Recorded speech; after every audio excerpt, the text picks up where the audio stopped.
From extreme overcrowding, rampant disease, and lawless violence, with every passing day, Vitaly's chances of surviving in the Philippines prison are fading fast. But let's start from what got him there in the first place. You see, Vitaly landed in the Philippines in early 2025 with one goal: to live stream non-stop IRL content. But what he filmed wasn't travel or culture, it was chaos.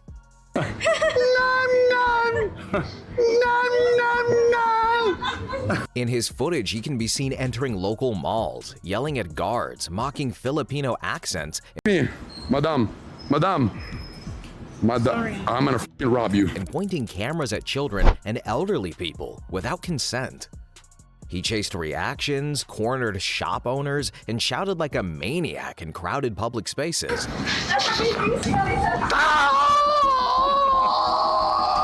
All while streaming live to an audience online.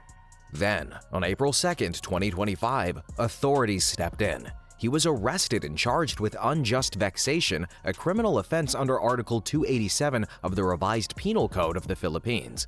It's a law aimed at punishing behavior that deliberately annoys, disturbs, or offends others in public. You have the right to remain silent. Anything you say can be used against you in any court of law. At first, the charge looked minor, the kind of thing that most tourists might get fined and deported for. But then, the government reviewed hours of Vitaly's live streams. What they saw wasn't just annoying, it was repeated aggressive targeting of locals, mocking people's voices, filming minors without permission, disrupting public order in markets, parks, and neighborhoods. So authorities labeled his behavior exploitive and culturally disrespectful. The National Bureau of Investigation and Bureau of Immigration flagged him as a potential threat. Not just a problematic tourist, but someone whose actions might provoke unrest or offend national dignity. His case quickly escalated from immigration processing to criminal investigation. What was supposed to be a short stay for content had become a legal disaster. And what followed only made things worse. You see, because he's a Russian national with permanent US residency, but when he got arrested, neither country came to his aid. The Russian government issued a public statement distancing itself from him entirely. Officials warned their own citizens not to act like him, making it clear he wouldn't be getting any support. The United States also remained silent. Since Vitaly isn't a US citizen, just a green card holder, there was no obligation to intervene. No legal support, no embassy visits, no one requested his release. And that left the Philippines with no country to deport him to. So instead of a flight home, Vitaly was placed under full criminal custody. After his arrest, Vitaly was initially placed in the custody of the Philippine Bureau of Immigration. But that changed on June 11, 2025.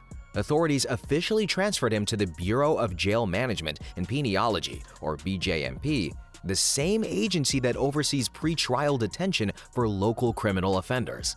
So, this transfer meant more than just a change of location. It reclassified Vitaly from a foreign detainee to a full inmate within the Philippine criminal justice system. His legal team filed for bail, but the court denied it, citing him as a flight risk due to his financial means and international ties. He has an access only to a cell phone to contact family or attorney. He is not allowed to vlog about anything which goes on inside the detention facility. And now, instead of awaiting removal, he's being held alongside robbery suspects, gang affiliates, and violent criminals, with no guaranteed date of release. When Vitaly was transferred to BJMP custody on June 11th, he entered a system built for containment, not rehabilitation. The BJMP oversees nearly 500 district and city jails across the Philippines. As of July 2022, 67% of its facilities were heavily congested, with occupancy rates reaching 2,700% above capacity. That's almost 27 times too many inmates crammed into cells meant for just a few. In some facilities, such as San Mateo Municipal Jail, reported rates hit 2,836%, meaning hundreds were living in spaces built for single digits. Even large city jails like Manila City Jail, built for 1,100 inmates, now holds up to 4,800 people, running at nearly 450% capacity. Quezon City Jail, built for 800, houses more than 3,000 inmates, a staggering 513% over capacity. In other jails, overcrowding reaches 3,000%, forcing inmates to sleep sitting up, on shifts, or on concrete floors in corridors and bathrooms. Then sanitation and ventilation are non-existent. Inmates lack running water, rely on rationed supplies, and endure heat without fans. Even the Commission on Audit has repeatedly flagged BJMP for violating UN standards on health, hygiene, and minimum space per prisoner. 6 in every 1,000 Filipinos may have tuberculosis. In another report, we see 3 to 5 deaths monthly in Quezon's men's dorm, often from easily treatable diseases caused by neglect and lack of medical care. In March of 2020, COVID-19 outbreaks swept through these facilities. Quezon City Jail recorded its first 9 positive inmates and 9 staff, yet testing was rare and isolation was non-existent. Health experts described these jails as breeding grounds for infectious disease and called for the immediate release of low-risk inmates to prevent mass outbreaks. Despite this, infection and death rates continued climbing in overcrowded conditions. Then, the mental strain inside these jails is just as severe. With so many inmates packed into small spaces, there's no privacy, no room to rest, and nowhere to relieve themselves. UN reports have documented a rise in suicides and untreated mental health problems. Inmates are often locked down for long periods, cut off from their families, and without access to legal help. Then, violence is a regular part of life inside these jails. There aren't enough guards, sometimes just one for every 400 to 500 inmates, so gangs are left to control things. In places like Manila City Jail, gangs run the day-to-day, and fights break out often. In a 2019 riot, 2 inmates were killed and over 30 were hurt. Foreigners with no local connections or language skills are often the first ones targeted. They're easy to threaten, beat, or extort. And it's not just inmates they have to worry about. Many guards are underpaid and rely on bribes. Those who can pay get better treatment. Even their own private space is called kubols. But for everyone else, especially foreigners with no support, there's no sense of security. And those who can't pay are often beaten down or refused basic necessities. If you don't have money, you're on your own.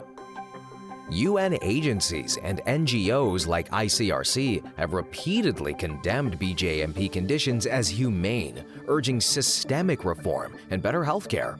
Yet, overcrowding persists. Even though money was set aside to fix the problem, construction projects were delayed. In 2019, $2.7 billion meant to reduce overcrowding never made an impact, and prison populations stayed over 438% capacity. So with packed cells, spreading diseases, constant violence, and deep corruption, these jails have become survival zones. Inmates fight for space, food, and safety, while guards often ignore what's happening around them. So what does this mean for Vitaly? Vitaly, once loud and demanding online, is now stuck in a system built to wear people down. Life inside BJMP is the complete opposite of the world he came from. Just being a foreigner here is a huge risk, and Vitaly doesn't even speak the local language, Tagalog. He has no friends or contacts inside the prison and no one from his past life to help him. In BJMP, order isn't really kept by the guards, but by powerful inmates, groups, and gangs.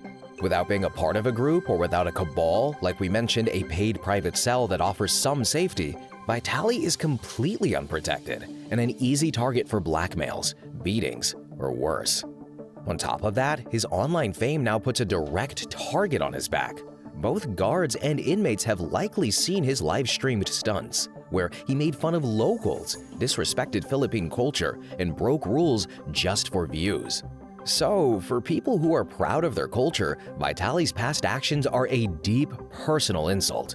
This anger can build up and lead to targeted attacks.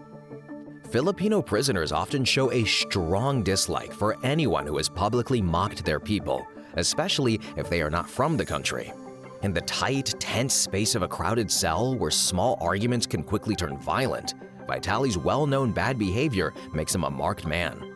His current physical state makes the danger even greater, with recent photos showing a dramatic decline in his size and strength. To survive in BJMP, in overcrowded cells where every inch of space is fought over, staying safe often depends on being the strongest or having protection. And his smaller size isn't just about looks, it's a major weakness. Vitaly's already weakened body now faces the constant risk of disease. Tuberculosis spreads fast in BJMP, with infection rates 8 to 13 times higher than the outside. Then, Vitaly doesn't get any special medical care and is already dealing with poor health and bad food. In BJMP, getting sick usually means waiting for weeks or months for treatment, if you get any at all. For a foreigner with no one to speak for him, this can be life-threatening. And the severe mental stress of this life is another constant threat. BJMP's packed spaces are known for causing hopelessness. UN reports detail a rise in suicides and untreated mental illness amongst inmates who get no rest, no privacy, and no basic human dignity. So Vitaly, a man whose life was built on constant public attention and careful online content, is now thrown into a world of endless noise, zero privacy, and no contact with family or outside support. All with no set trial date or promise of release. He's trapped in a stressful legal mess, while the fear and pressure take a toll on his mental health. This terrifying weakness is made worse by the deep corruption in the system. BJMP guards, who are paid very little, around 40,000 to 50,000 pesos per month, are easily swayed by bribes. Protection, even small comforts, must be bought with money. Without the ability to pay for a cabal or ongoing safety, Vitaly is completely exposed. His own money, if it even reaches him inside, might be stolen or useless. Every day he spends unprotected in BJMP greatly increases his chances of theft, brutal violence, or deadly neglect. And past cases show just how bad things can get. Reports from the Bicutan Immigration Center describe cells full of rats, food being withheld, and no medical care for detainees. If local inmates face fatal neglect, the chances for foreigners, who often don't speak the language, have no local help, and are seen as easy targets, are much worse. So Vitaly's never-ending legal wait is perhaps the most dangerous part. Trials in BJMP jails are known for being very slow, often taking months or even years because there are too many cases. During the height of a past government crackdown, some cases dragged on for over 4.5 years, with no end in sight. As a foreign national, Vitaly's lawyers are likely new to this complex system, and he will certainly not get any special treatment. This long wait means he stays trapped in a dangerous place, facing daily threats with no end in sight. And without family visits, without good lawyers, without anyone from the outside watching, Vitaly is completely alone. And with the recent surfacing of his photos, it's clear that Vitaly is falling apart. Vitaly's body, once his greatest tool in public image, is now turning against him. Before his arrest, he was known for being massive, built in the gym, boosted by steroids, and obsessed with his fitness. His muscles were his brand, kept up by strict diets and special enhancers. But inside jail, all of that is gone. There's no gym equipment, no protein supplements, no performance enhancers of any kind. The basic, often poor food they get is nothing like the clean, high-protein meals his body is used to. Then this quick stop from steroids causes a severe medical problem. Vitaly's body, which had stopped making its own natural testosterone, is now struggling to produce it again. Physically, he's experiencing rapid muscle loss, extreme tiredness, and trouble sleeping in a place where rest is already impossible.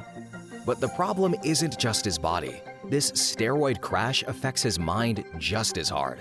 Deep depression can set in, along with heavy brain fog that makes clear thinking almost impossible. Then, his emotions, already prone to public outbursts, are now likely out of control and unpredictable.